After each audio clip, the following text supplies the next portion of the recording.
Allahumma salli wa sallim wa barik ala sayyidina wa maulana Muhammadin ala kulli hal wa fi kulli hal wa ala alihi wa ashabihi ahli sidqi wal kamal.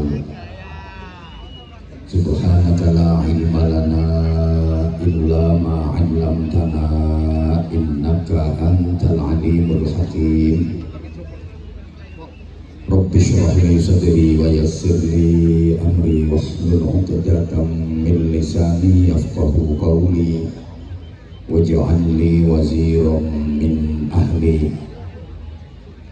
Allahumma nawwir qulubana wa quluba dhurriyyatina wa quluba jama'atina binuril Qur'an wa nuril ma'rifah wa ilmil mukashafah wal bashirah.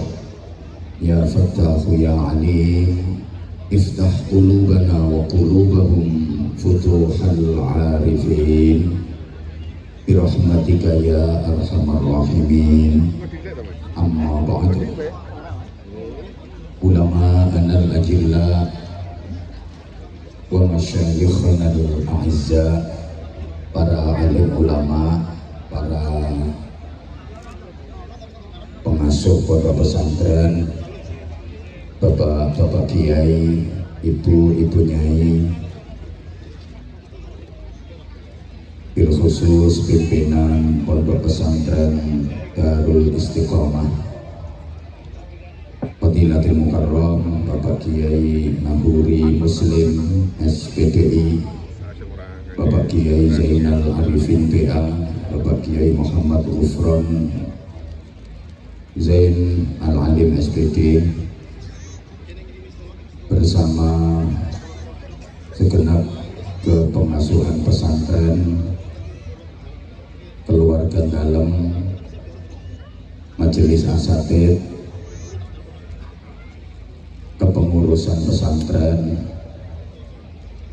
juga para sesepuh yang dimuliakan, yang kita takwimi, Forkopimda yang berkesempatan hadir atau yang mewakili, yang sama-sama kita hormati Pak Camat, Pak Kapolsek, Pak Dan Ramil, kemudian Kepala Kementerian Agama Kabupaten Ponorogo,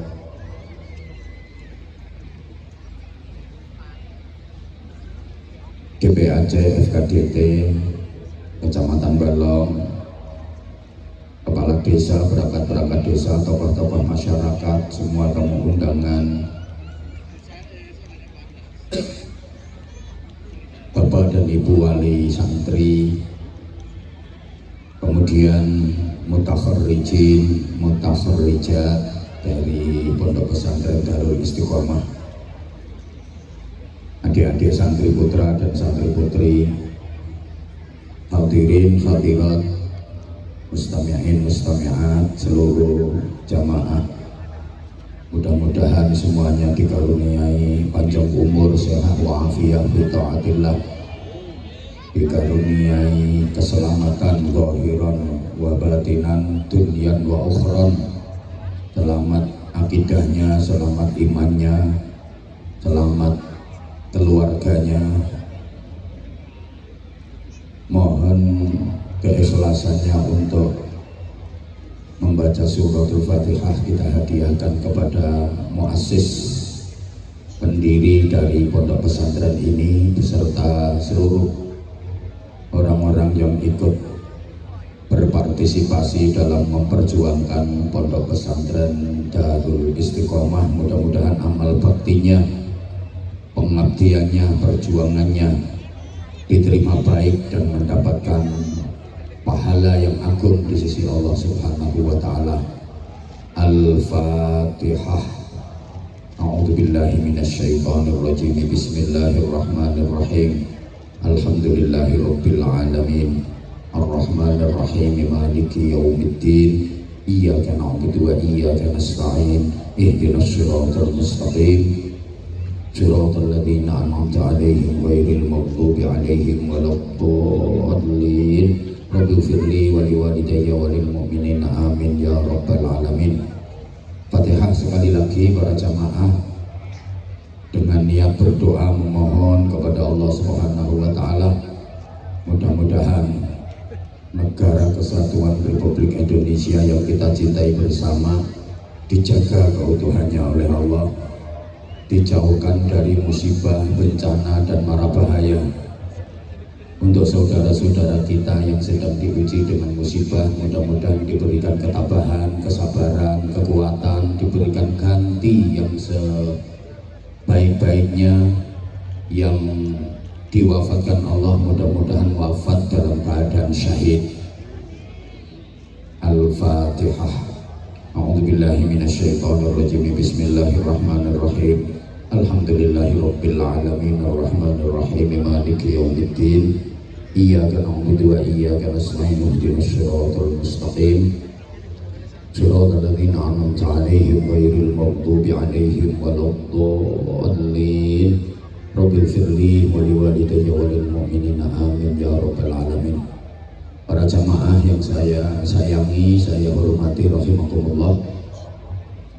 Perjalanan dari Pondok Pesantren Darul Istiqomah yang sudah 35 tahun, semoga ke depan makin syiar, makin maslahah, manfaat dan barokah, amin Allahumma amin. Pondok pesantren ini berasal dari dua kata, pondok dan pesantren. Kalau diuraikan, pondok itu sesungguhnya bahasa Arab. Adik-adik kalau buka kamus, ada lafaz funduk, fa, nun, dal, qaf, bacaannya funduk, tapi karena lesan Jawa ya diambil enaknya pondok. Itu artinya hotel. Jadi kalau nanti sampean ke Mekah, mudah-mudahan semuanya bisa ke Mekah, juga Madinah, kalau melihat gedung ada tulisan funduk, itu artinya hotel. Funduk Darul Iman berarti itu hotel Darul Iman.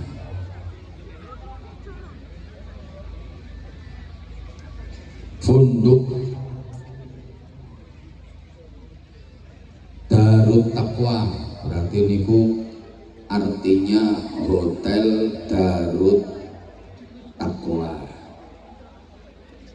Tapi karena orang Indonesia itu sukanya ke Arab-Araban, jadi ada tulisan alif, ya, sin, kaf, ro, ya, mim. Sama orang kita itu dibaca alif, ya, sin, karim. Padahal yang benar bacaannya es krim. Jadi saya ulang, pondok itu bahasa Arab artinya apa? Bukan nyaut, artinya hotel. Jadi kalau pondok pesantren NU berarti itu hotel bintang 9. Kan simbolnya NU bintang 9. Kalau pondok pesantren Muhammadiyah berarti hotel matahari.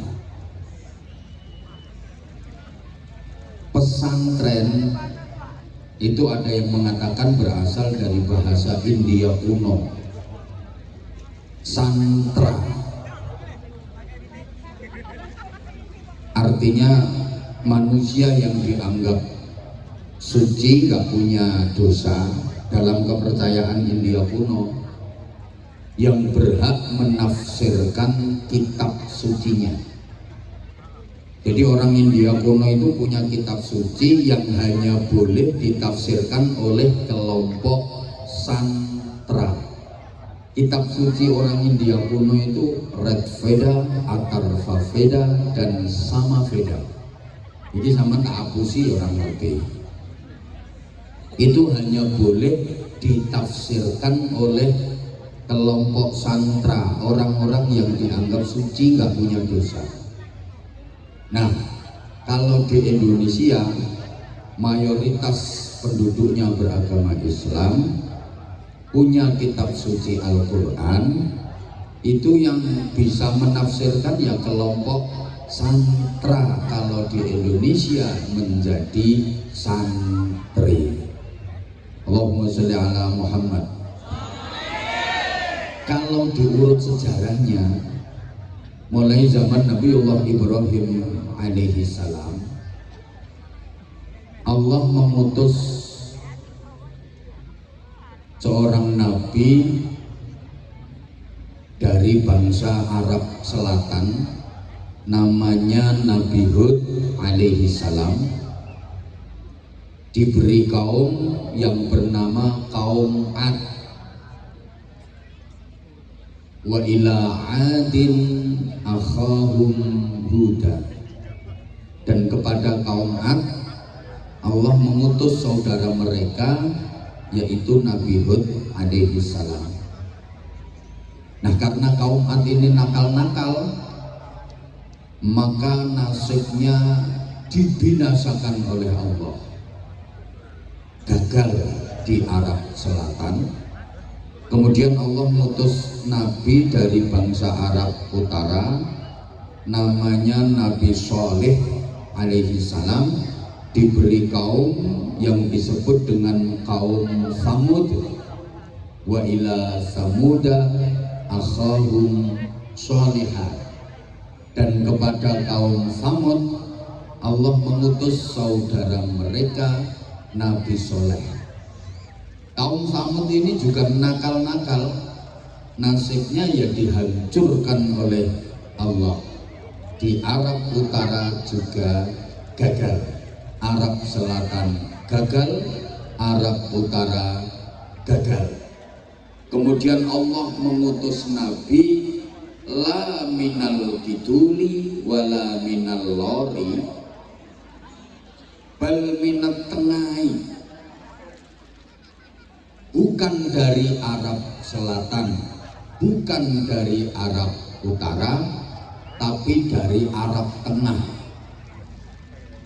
Dipilihkan dari suku yang terkenal paling fasih lesannya, paling gagah tubuhnya, paling ganteng wajahnya. Nabi itu adalah Ibrahim alaihi salam.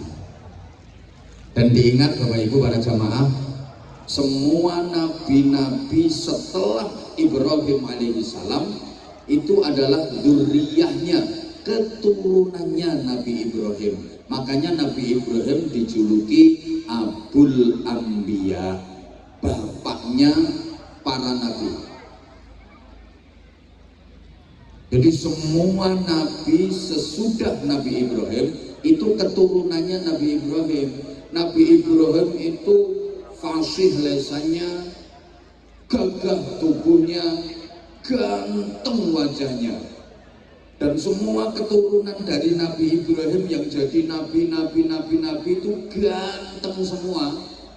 Ma arsalallahu nabiyyan illa hasanal wajhi. Allah tidak mengutus seorang nabi pun kecuali berwajah ganteng. Semua nabi itu ganteng-ganteng semua.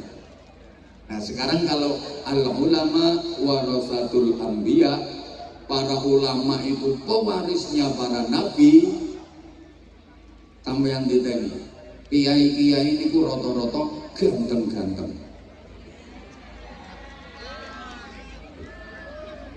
Kalaupun tidak ganteng, Lek wis dadi kiai pasti ada aura tersendiri. Silahkan dilihat rai saya. Insya Allah lama-lama belenek. Lah umpama orang ganteng pripun? Nggih mboten napa-napa, wong niku mboten dadi syarat kok.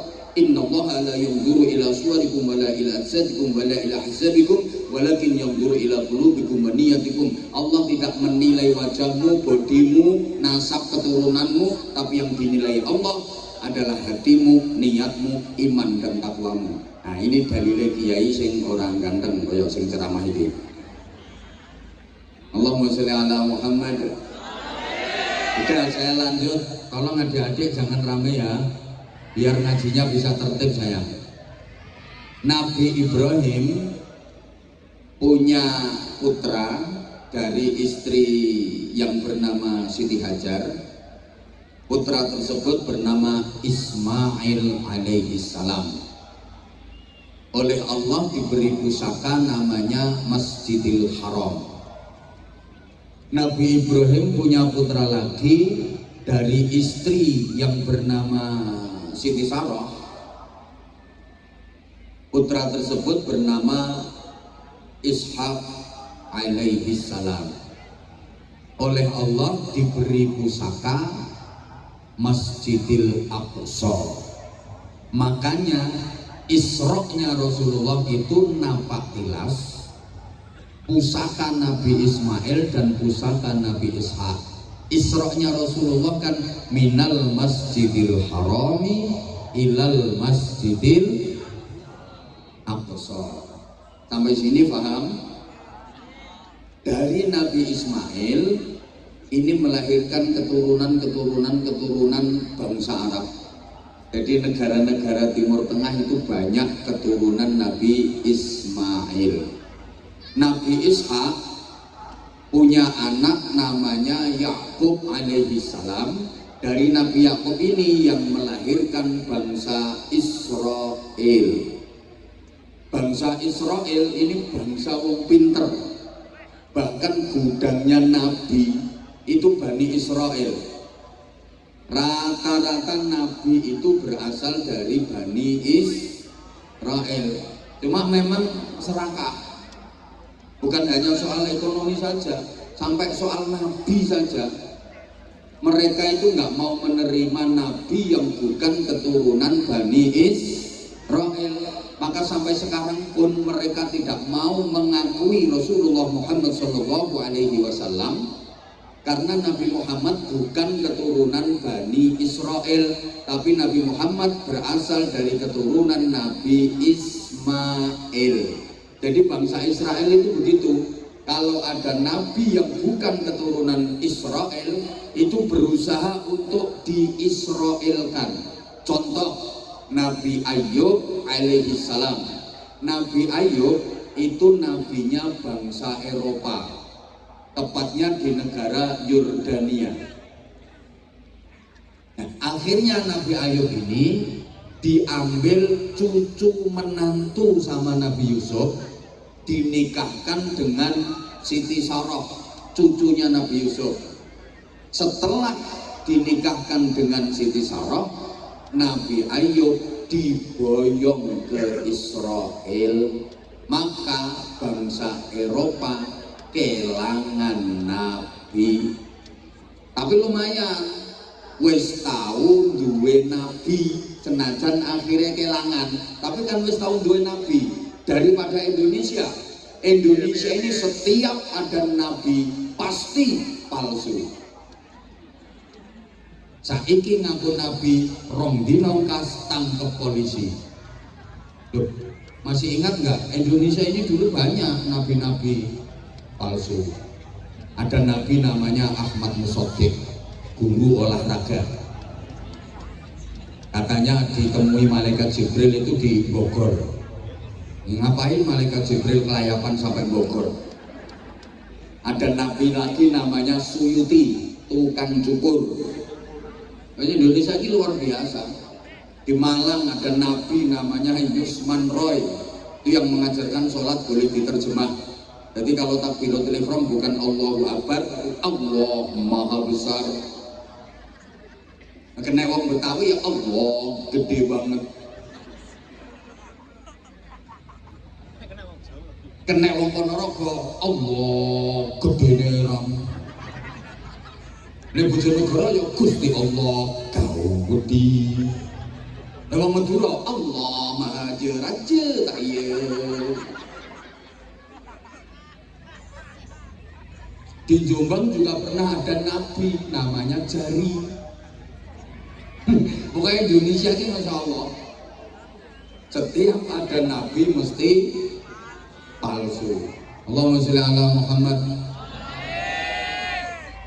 Nih adik-adiknya kok masih rame ya?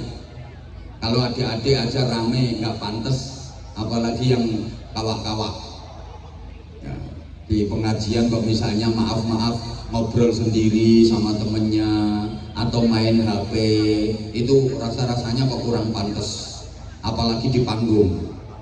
Kalau di panggung izin Kiai tepuk tangan nggak apa-apa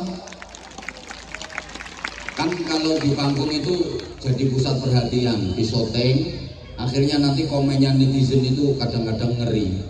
Itu di panggung kok main HP sendiri, meskipun nggak mendengarkan, mending ngelamun saja daripada main HP malah nanti dinilai negatif. Bukan karena kita pengen dinilai manusia, enggak, tapi yuk merusuhi majelis pengajian. Betul?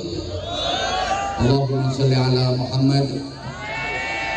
Oke, sekarang saya lanjut runutan dari masjid. Tadi Nabi Ismail diberi Masjidil Haram, Nabi Ishak diberi Masjidil Aqsa. Ringkes biar gak kepanjangan karena saya mau pindah sampai kepada Nabi kita Muhammad SAW. Rasulullah hijrah dari Mekah ke Madinah, sampai perbatasan beliau membangun masjid yang kemudian masjid itu dikenal dengan nama Masjid Quba. Itu adalah masjid yang pertama kali dibangun dalam sejarah Islam. Mudah-mudahan seluruh jamaah yang ikhlas mengikuti majelis mulia malam hari ini bisa ziarah ke Masjid Quba. Sholat 2 rakaat di Masjid Quba itu pahalanya sama dengan ibadah umroh. Nah kalau 4 rakaat pahalanya kayak umroh 2 kali. Di mana letaknya? Ya masuk wilayah Madinah. Mudah-mudahan seluruh jamaah ini diizinkan Allah untuk menjalankan ibadah umroh dan berziarah ke makam Rasulullah SAW. Jadi realistis saja saya kalau mendoakan mudah-mudahan bisa umroh. Untuk mendoakan haji rasa-rasanya berat, bukan karena duit. Syarat haji yang paling berat sekarang itu as-sabru bil antri. Karena antriannya udah 30 tahun. Ini coba disederhanakan oleh Kementerian Haji dan Umroh menjadi rata semua seluruh Indonesia, antriannya 26 tahun. Itu pun sudah sangat lama. Kalau menjenengan sekarang umur 60 tahun baru daftar, nanti berangkatnya umur 87 tahun. Tekan pora umurmu. Nek umroh kan masuk akal. Allahumma sholli ala Muhammad.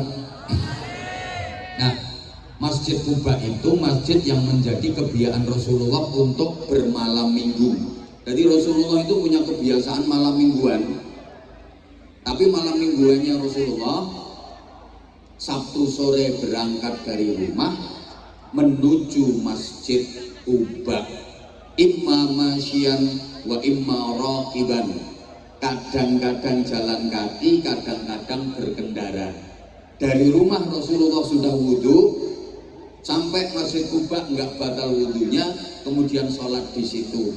Dan Nabi bersabda, siapa yang berwudhu dari rumah, bersuci dari rumah, kemudian menuju ke Masjid Quba melaksanakan sholat 2 rakaat, maka dapat pahala seperti umroh. Kenapa Rasulullah setiap Sabtu sore menuju Masjid Quba? Beliau tabarrukan dengan turunnya ayat la masjidun ussisa 'alat taqwa. Maka manusia itu nilainya dari takwa. takwanya, bukan dari pangkat jabatan kedudukannya, bukan dari kekayaan dan harta bendanya, bukan dari kepandaian dan kepintarannya. Maaf. Maka yang diberi titipan ilmu, kepandaian, kepintaran, jangan pernah disombongkan, karena nilai manusia bukan dari situ. Toh ilmu itu juga milik Allah, hanya titipan.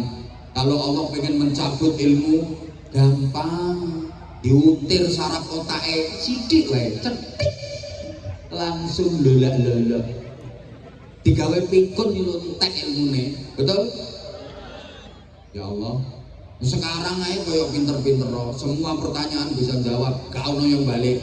Ora usah sombong, turu terus ora kena dijak takoni. Betul? Demikian pula yang diberi titipan berupa harta, kekayaan, duit akeh, jangan pernah disombongkan. Nilai manusia bukan dari itu. Allah kalau ingin mencabut harta, kekayaan gampang. Sekarang kaya, dibalik yang jatuh kismin. Kismin ini sak sore miskin. Nolongso. Ya kalau tadinya miskin jadi kaya, paling-paling kaget. Nah kalau tadinya kaya jadi miskin, stres. Gini bang Gen? Ya Allah, ini didengerin apa enggak ya? Pangkat, jabatan, kedudukan juga titipan Allah, enggak usah disombong-sombongkan. Allah menilai manusia bukan dari di dunia ini kamu pangkatnya apa, jabatannya apa, enggak. Pangkat jabatan ada habisnya, kok pensiun entek, kadang-kadang belum pensiun ada, belum purna aja udah selesai pangkatnya, betul? Nah, kadang ada di titik-titik pangkatnya sombongin, ini melakukan degeng-degeng, kesenggol siti, enggak jangan macam-macam saudara sama saya. Saudara nggak tahu siapa saya, lo lawi jenenge dewe. Padahal pangkatnya opo, wakil RT.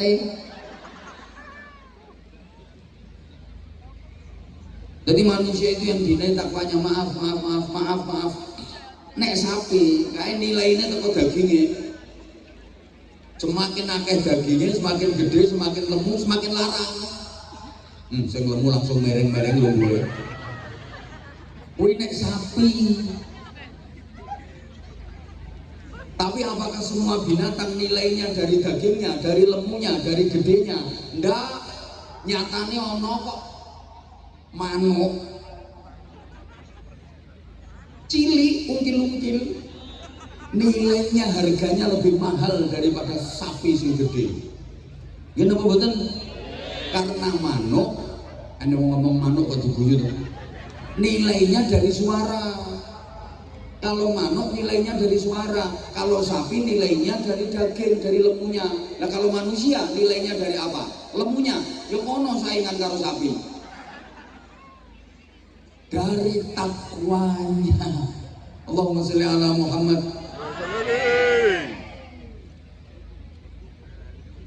Masuk ke jantung kota Madinah, Rasulullah langsung nyari tempat yang strategis untuk membangun masjid. Yang masjid itu sekarang kita kenal dengan nama Masjid Nabawi di Madinatul Munawwarah. Bapak Ibu para jamaah, setelah selesai membangun masjid, Rasulullah menentukan tempat yang istimewa dengan sabdanya, ma baina baiti wa mimbari raudhatun min riyadil jannah. Tempat antara rumahku sampai dengan mimbarku adalah taman di antara taman-taman surga. Tempat itu sekarang dikenal dengan nama Raudhah, yang menjadi tujuan nomor satu. Siapapun yang ziarah ke Madinah, siapapun yang ke Masjid Nabawi, target utama nomor satu mesti pengen ke Raudhah. Yang sekarang untuk bisa masuk Raudhah itu nggak sembarangan, harus antri dan pakai tasrah. Kalau nggak ada tasrah atau izin masuk, nggak bisa masuk. Kenapa tempat itu begitu istimewa? Ya karena Rasulullah saja menyebut itu adalah taman surga. Sholat, zikir, berdoa, iktikaf di situ sama dengan berada di taman surga. Masya Allah, rumpabutan mereka. Nah, kenapa tempat itu yang dinamakan taman surga? Kok bukan semua bangunan Masjid Nabawi disebut taman surga semua? Kok hanya tempat itu yang ukurannya kurang lebih 28 kali 16 meter, kurang lebih, saya sendiri nggak sempat meteri. Kenapa hanya tempat itu yang disebut taman surga? Kok tidak seluruh bangunan masjid disebut taman surga? Karena di tempat itulah Rasulullah mendirikan pondok pesantren. Di tempat itu Rasulullah mengajar sahabat-sahabatnya, mendidik murid-muridnya. Jadi pondok pesantren itu mulai zaman Rasulullah sudah ada. Ini modelmu kok kaya ora percaya ngono diomongi. Halo?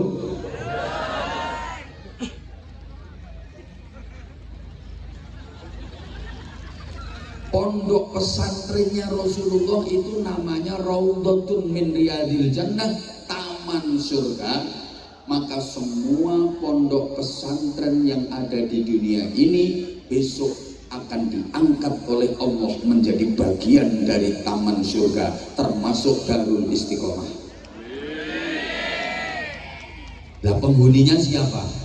Ya semua yang berkaitan dengan pondok pesantren, yang ngajar, yang belajar. Jadi ya kiainya, bunyainya, ustadz-ustadzahnya, pengurus-pengurusnya, santri-santrinya, sak wali santri nih mlebu swarga. Nek sahriyae ora telat. Dan semua orang yang ikut membantu dan mendukung perjuangan pondok pesantren minimal seneng karo pondok pesantren. Paling ngapunten kadang-kadang ana wong iki nanggone lingkungane iki ana pondok pesantren wis ora melu nyumbang, ora ndukung, ora ndongakne, malah ngrusui. Wonten apa mboten?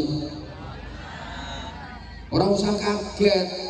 Sandinge sumur, sandinge jeding, sumur jeding untuk bersih-bersih. Sandinge kuwi mesti ana peceren, ora usah kaget. Halo? Perjuangannya Kanjeng Nabi ya dirusui Abu Jahal, Abu Lahab. Mboten usah kaget. Sama nek berjuang terus wonten penghalang, ana aral, ana rintangan, wis niku gandengane. Allahumma sholli ala Muhammad. Nah, Bapak Ibu para jamaah rahimakumullah, santri ini Kanjeng Nabi niku ya kathah saking tebih-tebih. Wonten santri sing berasal dari Jerman, namanya Suhaib Ar-Rumi. Coba itu, niki wong Eropa, dari Romawi Jerman datang ke Madinah, mondok tenggene Kanjeng Nabi. Wonten saking Asia Barat, Persia, namanya Salman Al-Farisi, mondok ning Kanjeng Nabi. Bahkan wonten saking Afrika, Bilal bin Rabah. Mulane pondok pesantren serius, pondok pesantren sepuh tingali, santrine rak saking tebih-tebih. Makanya pondok pesantren itu nek wis tenanan, santrinya dari jauh-jauh. Sampeyan titeni to pondok-pondok pesantren sing wis serius tenanan-tenanan niku. Santrine tuh ado-ado. Mulane ngapunten lek santrine lagi mutek sak RT 2 RT yo aja berbangga diri dulu. Niku nembe rodok pondok.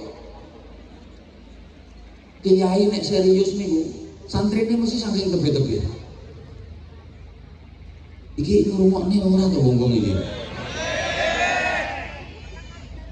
Saman koyoke ora percaya nek Kanjeng Nabi nggih pondok pesantren. Nggih, sahabate Kanjeng Nabi itu ada yang dikenal sahabat Ansor, ada sahabat Muhajirin. Sahabat Ansor itu yang asli penduduk Madinah. Sahabat Muhajirin itu asli penduduk Mekah, hijrah pindah ke Madinah. Nah, ini ada sahabat yang la minal ansor wa la minal muhajirin, bukan sahabat ansor, bukan sahabat muhajirin. Ini manggone nunggone teras-terase masjid, nunggone emper-empere masjid. Kemudian dikenal dengan nama Ashabus Suffah, penghuni teras, penghuni emperan. Terus kali Kanjeng Nabi didamelaken godak-godakan. Manggene ten mriku wis ana pondok godakan. Tinggalnya di situ, mondok di situ. Kepala pondok pesantrennya namanya Abdurrahman bin Sakhr yang kita kenal dengan nama Abu Hurairah. Allahumma sholli ala Muhammad. Nah, Rasulullah mengasuh pondok pesantren bersama dengan istrinya yang bernama Sayyidah Aisyah bintu Abi Bakr Siddiq radhiyallahu anhu. Di antara istri-istri Rasulullah yang diajak ngasuh pesantren itu Sayyidah Aisyah. Makanya Kanjeng Nabi dawuh, sepeninggal Sayyidah Khadijah wafat, Kanjeng Nabi dawuh, inna ahabban nisa ilayya Aisyah wa inna ahabbar rijal ilayya abuha. Wanita yang paling aku cintai di dunia ini adalah Aisyah. Sedang laki-laki yang paling aku cintai di dunia ini adalah ayahnya Aisyah, Abu Bakar Siddiq. Kenapa istri Rasulullah yang paling dicintai Sayyidah Aisyah? Apa karena beliau cantik? Ternyata bukan. Bukan karena beliau cantik. Memang Sayyidah Aisyah itu cantiknya luar biasa. Sampai Rasulullah manggilnya itu mesra banget, ya Humairah, wahai yang cantik putih kemerah-merahan. Kalau di sini kayak mana ya Aisyah itu ya? Cantiknya ya. Izin dan ini ya kesempatan saya ya pas gini tok ini dan. Kayak penceng yo ngacung. Bisa Aisyah ngono enggak? Ini tambah lemu ini. Enggak ada. Saking cantiknya. Tapi bukan karena itu Rasulullah paling mencintainya. Kenapa? Ya karena Sayyidah Aisyah yang diajak ngasuh pesantren karena keilmuan.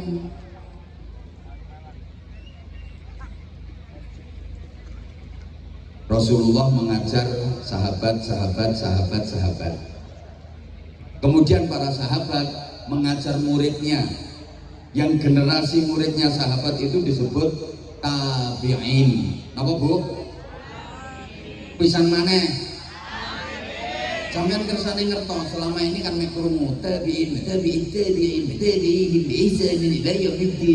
tapi ditakoni tabi'in ya apa mbok pokoke tabi'in. Generasi tabi'in niki murite sahabat, lek sahabat murite Kanjeng Nabi. Ayo tuh sayang nyaut. Sahabat ki murite Kanjeng Nabi. Lah nek tabi'in murite sahabat. Ngoten. Nah, sampai generasi tabi'in ini didhawuhaken farubba muballighin au'a min sami'in. Akeh wong sing dikandani luwih bisa madai ilmu tinimbang sing krungu langsung. Sing krungu langsung teko Kanjeng Nabi para sahabat. Kalau tabi'in orang krungu langsung teko Kanjeng Nabi tapi dikandani para sahabat. Banyak generasi tabi'in yang lebih bisa menampung ilmu dibanding para sahabat. Makanya kalau kita teliti Bapak Ibu para jamaah, khususnya ustadz dan ustadzah, disiplin-disiplin keilmuan dalam Islam itu banyak yang lahirnya pada generasi tabi'in. Kayak ilmu tafsir, ilmu usul fikih, ilmu nahwu, itu lahirnya pada masa tabi'in. Zaman sahabat belum ada. Sampeyan pernah dengar Sayyidina Abu Bakar Siddiq bahas nahwu misalnya, Sayyidina Umar bin Khattab bahas sorof? Tidak ada. Allahumma sholli ala Muhammad. Jadi Disiplin-disiplin keilmuan berkembang pesat, melahirkan berbagai macam disiplin ilmu itu pada generasi tabi'in. Nuwun sewu. Makanya biasanya pondok pesantren akan mengalami masa keemasan itu di generasi ketiga, cucu. Saat ini Darul Istiqomah kan baru generasi kedua, betul? Astagfirullah, orang nyaut ya. Pendirine sampun sedo. Saat ini namanya generasi ke dua. Belum masa keemasan Istiqomah, Darul Istiqomah. Harus tetap optimis. Biasanya nanti puncaknya pada generasi ketiga. Putra-putrane beliau-beliau. Nek beliau-beliau ini saya dereng nih ngomong saya koyo ngene model. Ijen kiai.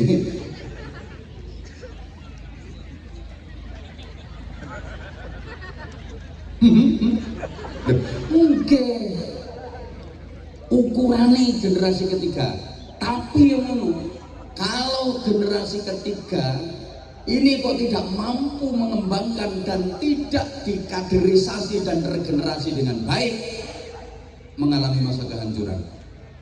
Nyuwun sewu radi ngatos-atos para pimpinan dari pondok pesantren. Jadi pertaruhannya nanti pada generasi ketiga. Bahkan banyak yang terjadi perpecahan di pondok-pondok pesantren itu juga pada generasi ketiga. Masa di pondok pesantren ono perpecahan? Piye? Kadung rukun ya ora kaya rukune pondok pesantren, kadung pecohan ya ora kaya pecohane pondok pesantren.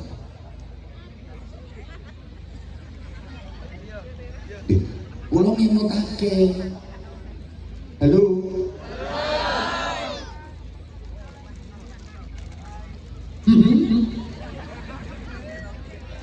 Nggih niki pun kathah kejadian pada generasi ketiga pondok pesantren mengalami masa kejayaan, mengalami masa keemasan.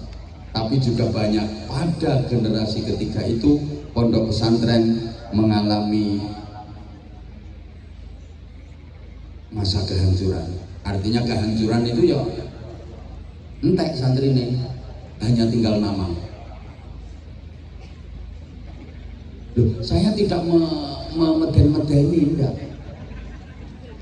Tapi bagaimana para sahabat mendidik murid-muridnya tabi'in menjadi generasi-generasi hebat, jika ini bisa dijadikan ukuran.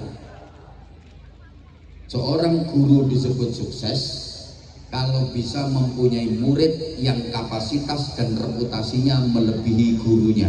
Allahumma sholli ala Muhammad. Saya ulang ya, kiai disebut sukses kalau mempunyai santri yang reputasinya bisa melebihi kiainya. Itu baru sukses. Sama halnya orang tua disebut sukses dan berhasil kalau mempunyai anak yang reputasi dan prestasinya melebihi orang tuanya.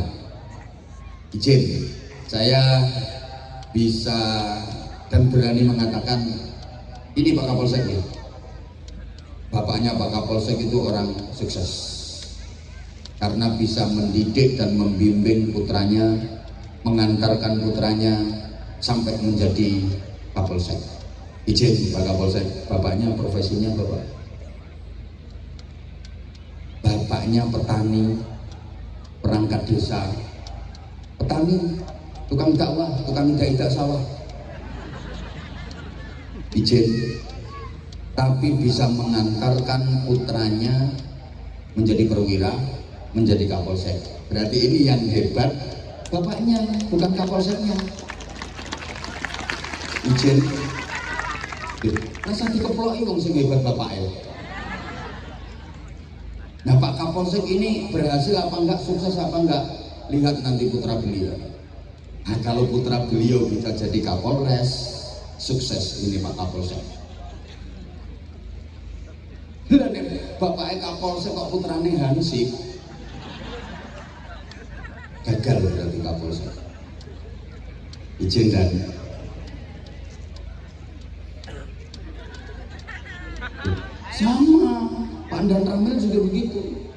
Yang hebat itu bukan dan ramelnya, ayah beliau. Mungkin ayah beliau petani, mungkin ayah beliau pedagang, tapi bisa mendidik, mengantarkan menjadi kapten. Putranya menjadi dan ramil.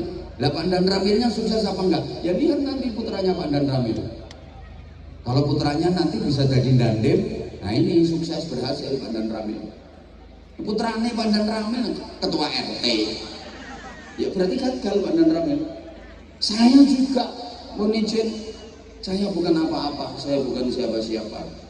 Kalaupun disebut berhasil, yang berhasil adalah orang tua saya, guru-guru saya. Yang hebat itu guru-guru saya, kiai-kiai saya. Saya hanya debu, saya bukan apa-apa. Karena kalau tanpa orang tua saya, tanpa mbah-mbah saya, tanpa guru-guru dan kiai-kiai saya bukan apa-apa, saya bukan siapa-siapa. Lah saya ini berhasil apa enggak? Ya nanti anak saya seperti apa? Kalau anak saya bisa melebihi saya, berarti saya berhasil. Lah kalau anak saya nggak bisa melebihi saya, ya berarti saya gagal. Halo? Pondok pesantren ini juga begitu. Akan berhasil ketika bertambah dekade, tambah berkembang. Tambah dekade, tambah berkembang. Makin manfaat, makin barokah. Bukan hanya dari segi kuantitas, santrinya tambah banyak, itu juga belum bisa dijadikan ukuran. Tapi yang terpenting justru adalah kualitas. Serius ini bahasannya ini. Halo? Wes selesai, ringkes, turun. Tadi dari Nabi Ismail, Nabi Ishak sampai ke Rasulullah, sahabat, tabiin, turun sampai ke Indonesia, sampai ke Ponorogo, sampai Balong. Masuk ke Indonesia ini dibawa oleh para aulia, para ulama sekitar abad ke-14 pasca runtuhnya kerajaan Majapahit. Jadi Bapak Ibu para jamaah, dibanding negara-negara lain di dunia ini, Islam masuk ke Indonesia itu agak telat, abad ke-14.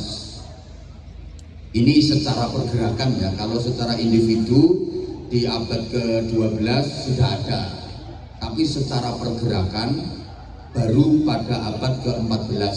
Padahal Islam sudah merambah ke wilayah lain di dunia ini di akhir abad ke-6 dan di awal-awal abad ke-7. Islam sudah masuk Spanyol. Ngertos Spanyol nggih? Kidule Siman.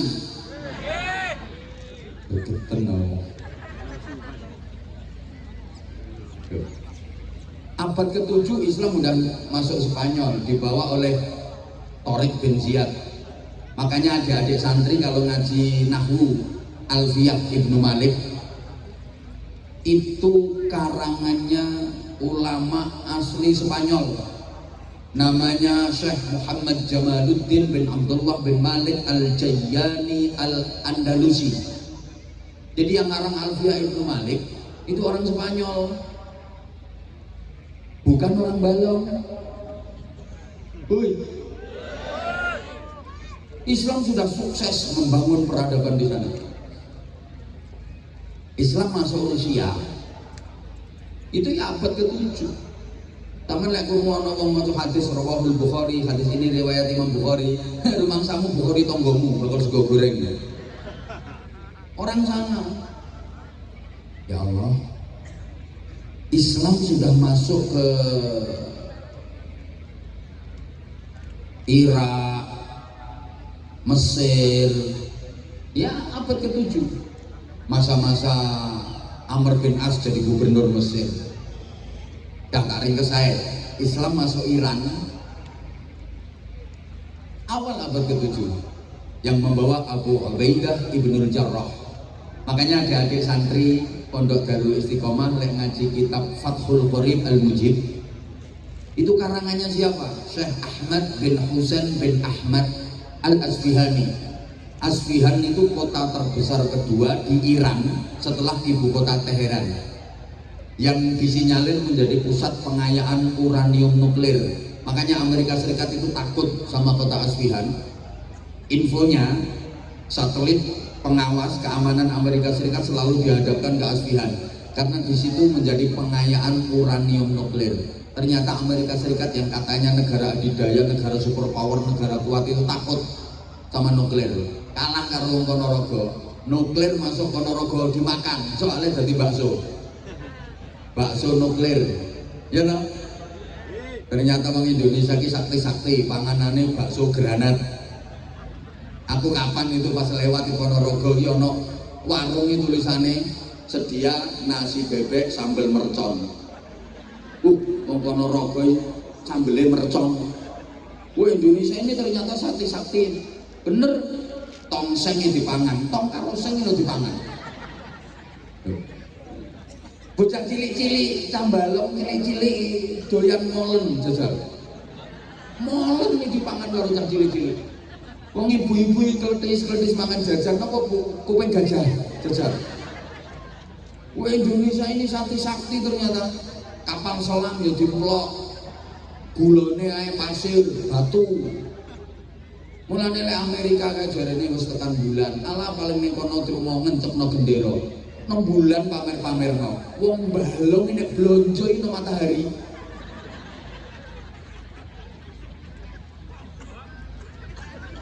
Ya ora koblong kok. Ya Allah ya Karim. Wes. Jadi Islam masuk ke Indonesia abad ke-14 itu dibawa oleh para wali terus sampai masa penjajahan. Nah, ini nanti bagaimana peran ulama, kiai, santri dan pondok pesantren untuk Republik tercinta ini. Pada masa penjajahan, mohon izin Pak dan Ramil, Pak Kapolsek, yang menggelorakan semangat patriotisme untuk melawan kolonialisme. Aduh, sekalian isme itu jelas bingung. Muga-muga sing tak omongi paham. Soalnya kita sing tak omongi itu wongnya ayu-ayu tapi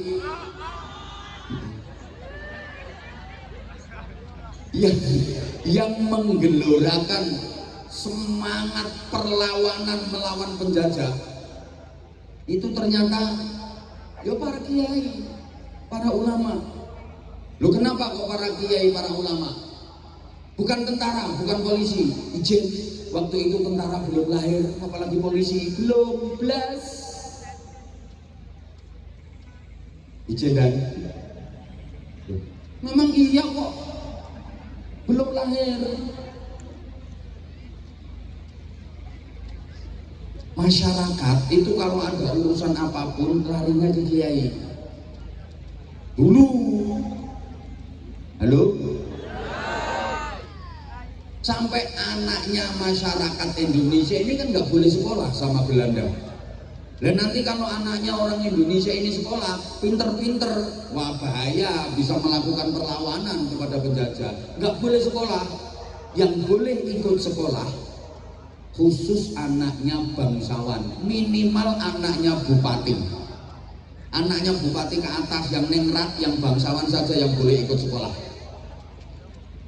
Bupati mengisau, anak-anaknya gak oleh melu sekolah. Anaknya camat, anaknya kapolsek, anaknya dan ramil, orang itu melu sekolah. Lalu terus pendidikannya bagaimana? Semua larinya ke pondok pesantren.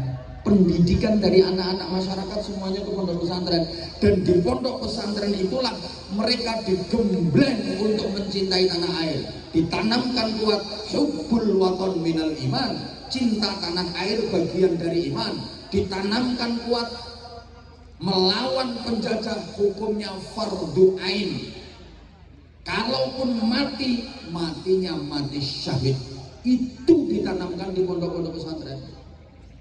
Mulane masyarakat niku nek karo kiai manut.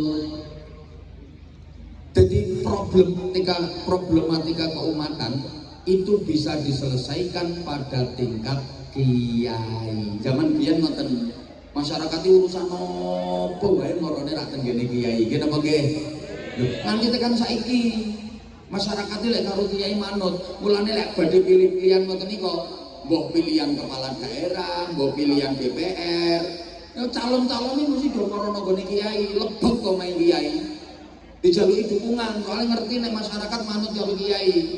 Sing arep nyalon kae. Dong ngono kabeh nang ngene kiai, walaupun kok nek wis dadi yo lali. Masyarakat ngoten kok. Anak nakal yo maro kiai. Yai nyuwun berkah anak kula nakal yai. Nyuwun berkah gene didongani karo kiai. Alhamdulillah waras nakale. Tuh.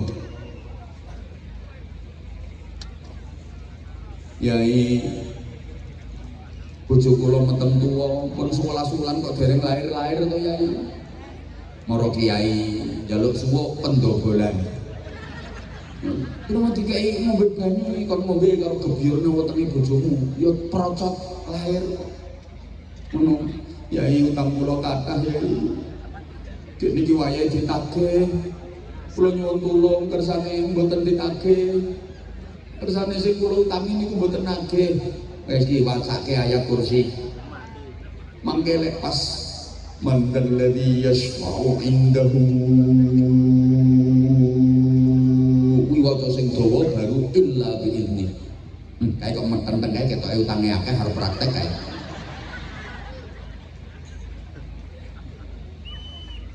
Ngono ya ora ditagih tenan kok.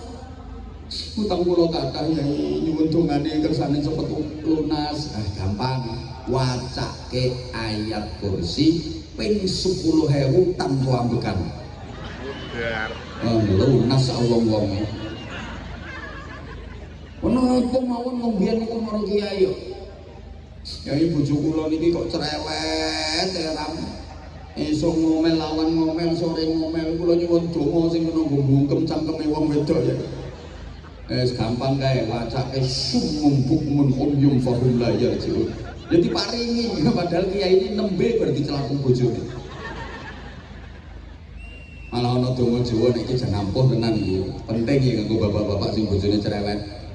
Nek pengen waras cerewete entenono bojomu turu. Yang paling ampuh disuruh pas turune mangap. Nek wis kira-kira tanek iki turune mangap kae. Kaman lungguh sandinge wacake. Sebut jenenge bojomu. Ngomong kok bojomu iki jenenge Sumiati. Bismillahirrahmanirrahim. Ciliko cilikem. Bumi mengo. Cangkeme Sumiati mingkem. La ilaha illallah Muhammadur Rasulullah. Sebul ke cangkeme kae. Ibu-ibu sing rumangsa cerewet siap-siap. Engko bengi kathek lambemu isis.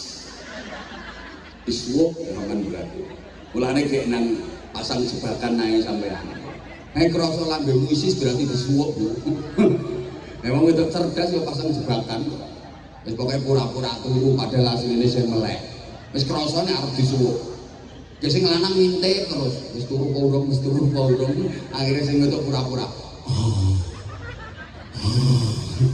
Sing lanang mlebu kamar mlakune jinjit. Kaya pendekar kungfu kae. Sing wedok karo mereng kundang mrene yo ndang mrene yo arep nyuwuk to. Areng dicenggileng karo sing lanang. Yes, anak iki. Sing wedok kudu guyu timpet. Sing lanang lek mantep kae. Aku bidah. Bismillah.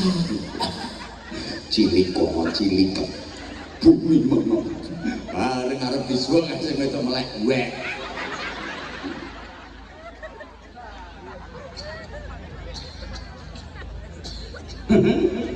Biyen ngono kok. Apa-apa maro kiai ya. Makanya kiai itu menjadi solusi dari semua problem keumatan sehingga bisa menggerakkan masyarakat untuk melakukan perlawanan melawan penjajahan. Allahumma sholli ala Muhammad. Nah wes. Terus orang melu nyumbang ra usah cerewet. membuat wis rumah kayak membuat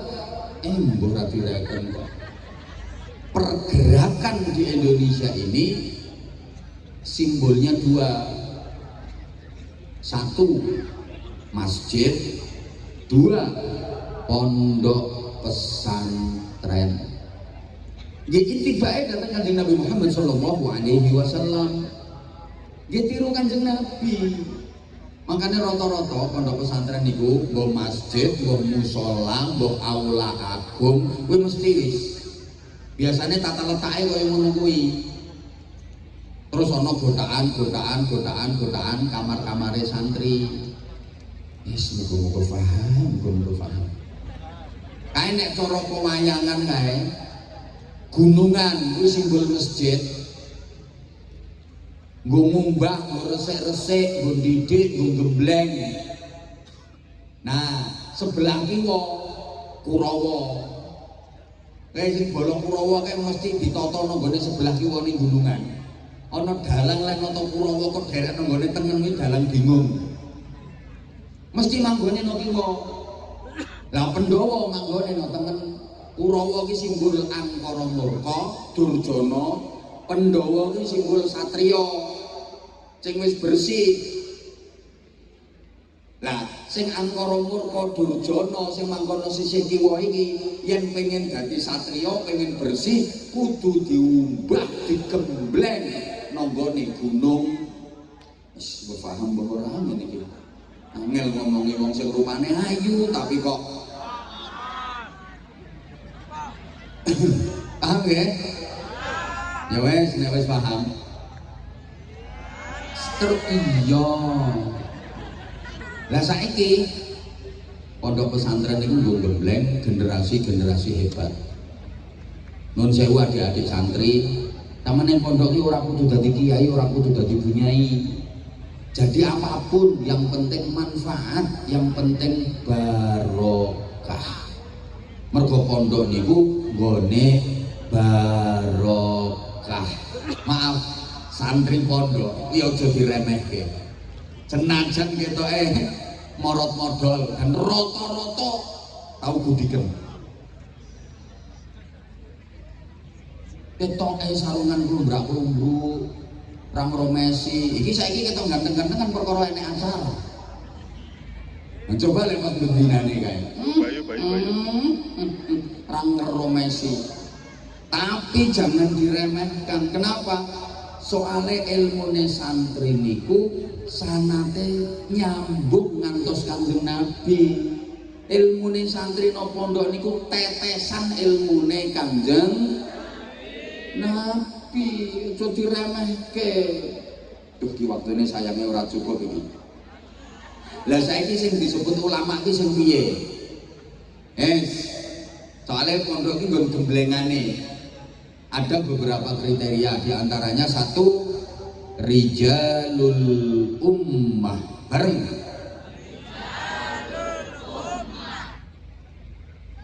Community leader bareng. Kok community lemper? Mimpin masyarakat ngon sewu. Jadi kiai ini mboten namung mimpin santri, tapi yo mimpin umat, mimpin masyarakat. Nah, mimpin masyarakat kuwi luwih angel tinimbang mimpin santri. Nek mimpin santri gampang. Santri pondok pesantren walaupun jumlahnya ribuan bahkan puluhan ribu mesti manut kalih kiyaine. Kiyaine merentah ngetan puluhan ribu santri ngetan kabeh. Kiyaine merentah ngalor ribuan santri ngalor kabeh, ora ana sing wani bantah karena di pesantren itu ada lembaga tertinggi yang paling ditakuti oleh semua santri, namanya Departemen Kualat. Mulane tempat pendidikan akhlak, pendidikan karakter ini nang pondok pesantren.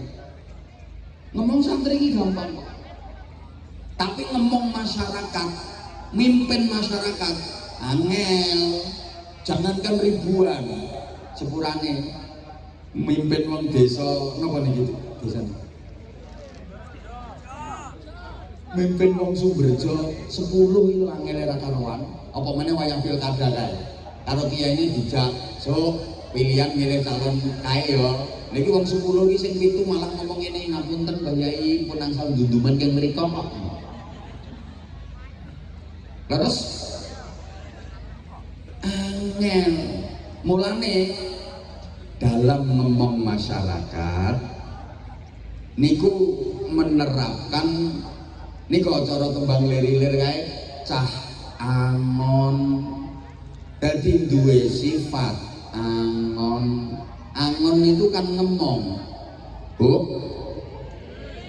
Ngemong angon itu mengetutkan apa ya, mengetutkan ini mengintili. Angon itu manggone nang ngarepe apa nang burine? Wong angon iki nang ngarepe sing dimana apa nang burine? Teng burine mengetutkan. Kaya angon wedhus, endi wedhuse mau ya?